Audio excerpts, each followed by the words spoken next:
Hello everyone, I am Dr. Sanjeev Kumar Munodi, consultant neurosurgeon working at Medicover Hospital Chandanagar branch. ఈ రోజు నేను stroke గురించి మాట్లాడతానండి. Stroke అంటే brain ఒక ఏరియాకు రక్త సర్క్యులేషన్ తగ్గి లేదంటే కంప్లీట్ గా బ్లాక్ అయిపోయి బ్రెయిన్ ఆ ఏరియా డ్యామేజ్ అయిపోతుంది. సో ఇది రావాలంటే రెండు రీజన్లు. సో అలాగే ఇదని రెండు విధంగా క్లాసిఫికేషన్ చేస్తారు. ఇస్కిమిక్ స్ట్రోక్ అంటారు, హెమరేజిక్ స్ట్రోక్ అంటారు. ఇస్కిమిక్ స్ట్రోక్ అంటే రక్తనాళంలో క్లాట్ వచ్చేసి బ్లాక్ అయిపోయి బ్రెయిన్ ఒక ఏరియా రక్త సర్క్యులేషన్ ఉండద్దు.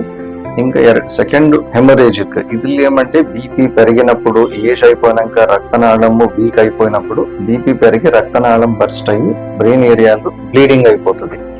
సో ఆ ఏరియా డ్యామేజ్ అయిపోతుంది. సో ఇది నుంచి ఏమేమి అయిపోతాయి, పేషెంట్ సడన్ గా తలనొప్పి రావచ్చు, తిరిపినట్టు రావచ్చు, మాటలు తడబట్టినట్టు అయిపోవచ్చు, ఫేస్ ఒక్కరగా అయిపోయినట్టు, చెయ్యి కాలు ఒక సైడు బలం తగ్గినట్టు, మద్దు వరినట్టు, బరువు అనిపించినట్టు అనిపించచ్చు. సో ఇలాగ అనిపించినప్పుడు పేషెంట్స్ ఇమ్మీడియట్ గా హాస్పిటల్ దగ్గర ఉన్న హాస్పిటల్ ఎమర్జెన్సీకి వెళ్ళాలి. సో ఇది ఏమంటే ఇది మెడికల్ ఆర్ న్యూరలాజికల్ ఎమర్జెన్సీ ಅಂತ చెప్తారు. ఇప్పుడు హార్ట్ అటాక్ ఎలాగంటారో ఈ కండిషన్ ఏమంటే బ్రెయిన్ అటాక్ ಅಂತ చెప్తారండి.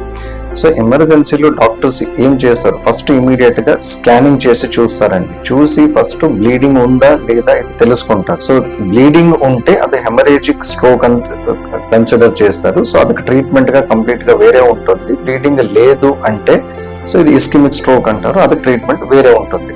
ఇప్పుడు హెమరేజిక్ స్ట్రోక్ ఏం చేయాలి, సో మెజారిటీ ఇది 20% ఆఫ్ ది పేషెంట్ లోనే ఉంటుంది. వేరే ischaemic stroke 80% of the patient లో స్ట్రోక్ వచ్చిన పేషెంట్ ఉంటుంది. హెమరేజిక్ బ్లీడింగ్ వచ్చిన పేషెంట్ లో బ్లీడింగ్ వాల్యూమ్ ఎంత ఉంది చూస్తారు, ప్లస్ ఏ ప్లేస్ లో ఉంది చూడడానికి ఉంటుంది. ఒకసారి అది 50 ml కు ఎక్కువ ఉంటే ఆ బ్రెయిన్ పైన ప్రెషర్ పెరుగుతుంది. సో దగ్గర ఉన్న నార్మల్ బ్రెయిన్ డ్యామేజ్ అయిపోయే ఛాన్స్ ఉంటాయి. ఈ పేషెంట్ లని ఏమంటే ఆపరేషన్ అవసరం పడుతుంది. సో వీళ్ళు సర్జరీ చేసి బ్లడ్ క్లాట్ అవసరం పడుతుంది. ఆ తర్వాత మెడిసిన్స్, బ్రెయిన్ వాపు తగ్గనకు మెడిసిన్స్ ఉంటాయి, ఫిట్స్ కి మెడిసిన్స్ ఉంటాయి, మళ్ళీ నర రీకవరీ రావడానికి మెడిసిన్స్ ఉంటాయి. సో ఇదికు తక్కువ ఉంటాయి, 50 ml కు తక్కువ ఉంటే ఆ దగ్గర ఉన్న బ్రెయిన్ పైన ప్రెషర్ వస్తలేదు అంటే ఈ పేషెంట్స్ ఓన్లీ మెడిసిన్స్ నుంచినే మేనేజ్ చేసుకోవచ్చు. ఇంకా సెకండ్ ఇంకా ఒక విధంగా ఇస్కిమిక్ స్ట్రోక్ ఏమంటారు, ఇది ఏమవుతుంది, రక్తనాళము బ్లాక్ అయిపోయి బ్లడ్ సర్క్యులేషన్ లేదు, బ్రెయిన్ ఏరియా డ్యామేజ్ వచ్చింది ఉంటుంది. ఇలా ఉన్న పేషెంట్స్ లో 6 గంట నుంచి 8 గంటల లోపులు హాస్పిటల్ వస్తే so treatment options first intravenous thrombolysis అంటే ఒక ఇంజెక్షన్ ఇచ్చేసి ఆ బ్లడ్ క్లాట్ అన్ని బ్రేక్ డౌన్ చేసేసి మళ్ళీ రక్త సర్క్యులేషన్ ఆ బ్రెయిన్ కి వెళ్ళకుండా ఆప్షన్స్ ఉంటుంది. సెకండ్ ఆప్షన్ పెద్ద రక్తనాళము బ్లాక్ ఉంటే ప్లస్ అది యాంజియోగ్రామ్ తో అలా కనిపిస్తే ఈ పేషెంట్స్ ఏమంటే ఎండోవాస్కులర్ థ్రోంబెక్టమీ అంటే ఇప్పుడు హార్ట్ కి వెళ్ళి కెథెటర్ అన్ని పెట్టి స్టెంట్ పెడతారు, సేమ్ అలాగే ఇక్కడ కెథెటర్ పెట్టి ఆ క్లాట్ మొత్తం తీయనకు ఆప్షన్ ఉంటుంది.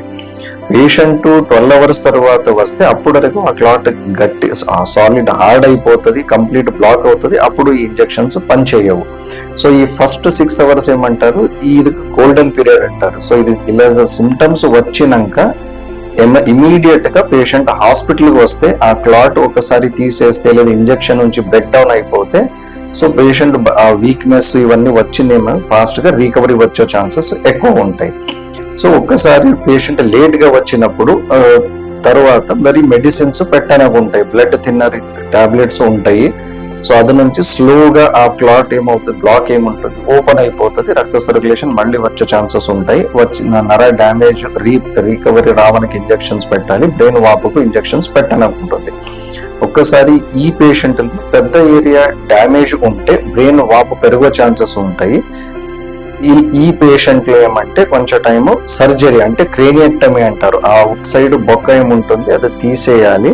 సో బ్రెయిన్ వాపుకు ఇంకా ఎక్స్ట్రా స్పేస్ ఇచ్చినట్టు ఇలా సర్జరీ చేయ అవసరము పడ్డచ్చు. సో ఇది సర్జరీ చేస్తేనే అయిపోయిందా లేదని, సో ఏమంటే నెక్స్ట్ ఇదన్నీ అయిపోయినాక ఆ వీక్నెస్ ప్లస్ ఈవెన్ ఇప్పుడు బాగా ఉండద్దు ఇలా ఉన్న పేషెంట్లు. సో అవి ఏమంటే తరువాత రీహాబిలిటేషన్ అంటే ఫిజియోథెరపీ రెగ్యులర్ గా చేసుకోవసరం పడుతుంది. సో ఇది రాకుండా చూడాలి అంటే ఈ రిస్క్ తగ్గించుకోవాలి అంటే ఏమేం చేయాలి. సో ఇప్పుడు ఏజ్ అయిపోయినాక ఆ రిస్క్ ఉంటుంది. సో రెగ్యులర్ గా హెల్దీ లైఫ్ స్టైల్ అంటే డయట్ బాగుండాలి, రెగ్యులర్ గా ఫిజికల్ యాక్టివిటీ చేస్తూ ఉండాలి, బీపీ ఉంటే సో అది స్ట్రిక్ట్ గా రెగ్యులర్ గా మానిటర్ చేసుకుంటూ కంట్రోల్ చేసుకుంటూ ఉండాలి. షుగర్ ఉంటే అది మానిటర్ చేసుకోవాలి, రెగ్యులర్ గా స్ట్రిక్ట్ గా కంట్రోల్ చేసుకుంటూ ఉండాలి. స్మోకింగ్ అలవాటు ఉంటే స్ట్రిక్ట్ గా స్టాప్ చేయాలి. సో సెడెంటరీ లైఫ్ స్టైల్ ఉంటే డైలీ ఏమంటే ఎక్సర్సైజెస్ ఇవన్నీ లైఫ్ స్టైల్ అడ్జస్ట్మెంట్ చేసుకోవాలి. ఇలా చేసుకుంటే సో ఇవన్నీ ఫ్యూచర్ లో రిస్క్ తగ్గించేయచ్చు. సో మళ్ళీ ఒకసారి వచ్చింది ట్రీట్మెంట్ అయిపోయింది అనుకోండి, ఆ తర్వాత ఫ్యూచర్ లో ఇంకా రికరెన్స్ మళ్ళీ ఒక్కసారి రాకుండా ఇలా చేసి చూసుకోవచ్చు. Thank you.